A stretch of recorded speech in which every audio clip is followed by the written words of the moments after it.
Selamat pagi.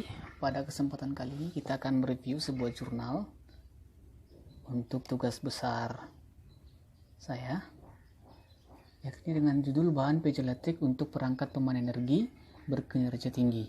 Salah satu jurnal dari Universitas di Korea Selatan, yaitu Universitas Hongik atau Hongik University.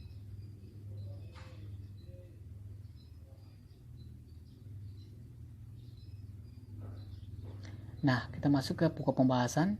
Yang pertama kita akan membahas tentang bahan piezoelektrik.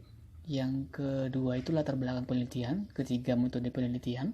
4 hasil penelitian, 5 kesimpulan, dan 6 aplikasi itu sekarang dan saran penelitian di masa yang akan datang atau di masa depan.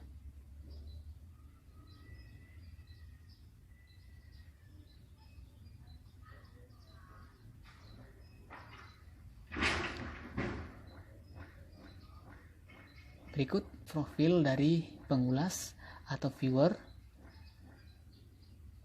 bisa dilihat sendiri.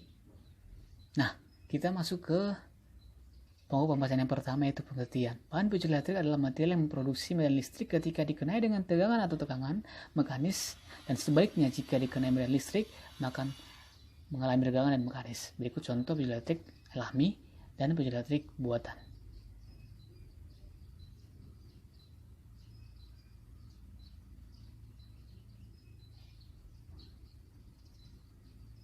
Nah, untuk selanjutnya, piezoelektrik diprinsipkan sebagai komponen yang dimiliki sebagian kristal atau lainnya yang untuk menghasilkan tegangan listrik apabila mendapat perlakuan tekanan dan tegangan.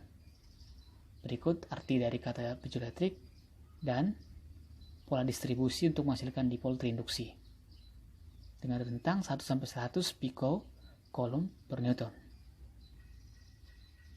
Nah, untuk pembahasan selanjutnya kita masuk ke latar belakang penelitian, yaitu di mana peminatan generator pemanen energi telah menerima minat penelitian dalam beberapa tahun terakhir, sehingga mereka mencari pengganti baterai yang tidak ada habis-habisnya untuk perangkat elektronik nirkabel berdaya rendah.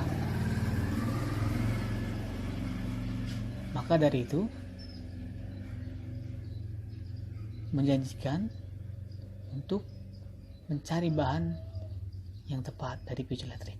Nah, untuk pembahasan selanjutnya kita masuk ke metode penelitian.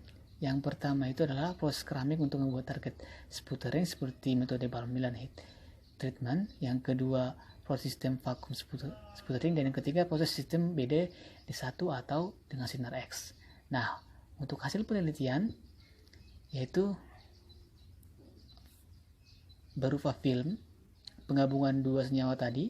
Yang pertama kita uji di fraksi sinar X, yang kedua pindah jimut, dan yang ketiga dengan film tipis pada suhu 600 derajat Celcius. Nah, kita masuk ke kesimpulan, di mana singkatnya penelitian berhasil dari penggabungan dua senyawa tadi yang berorientasi untuk membuat bahan piezoelektrik yang bebas timbal. Nah, kita masuk ke aplikasi piezoelektrik. Yang pertama adalah sensor gadget untuk menentukan lokasi kerusakan dini pada komponen mesin. Yang kedua pada ultrasonic transducer untuk pencitraan medis. Yang ketiga dalam bidang transportasi seperti palang pintu rel kereta api.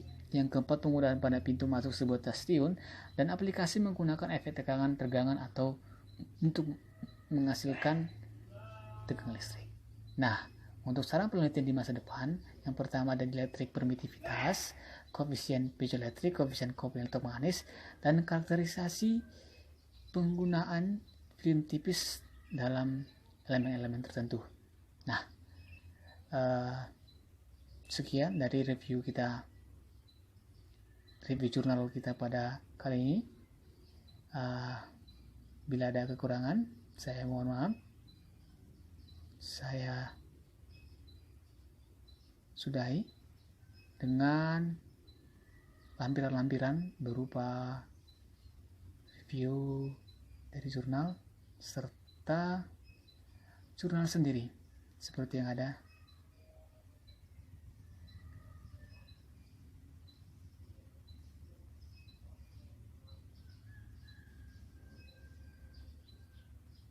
Ya, terima kasih.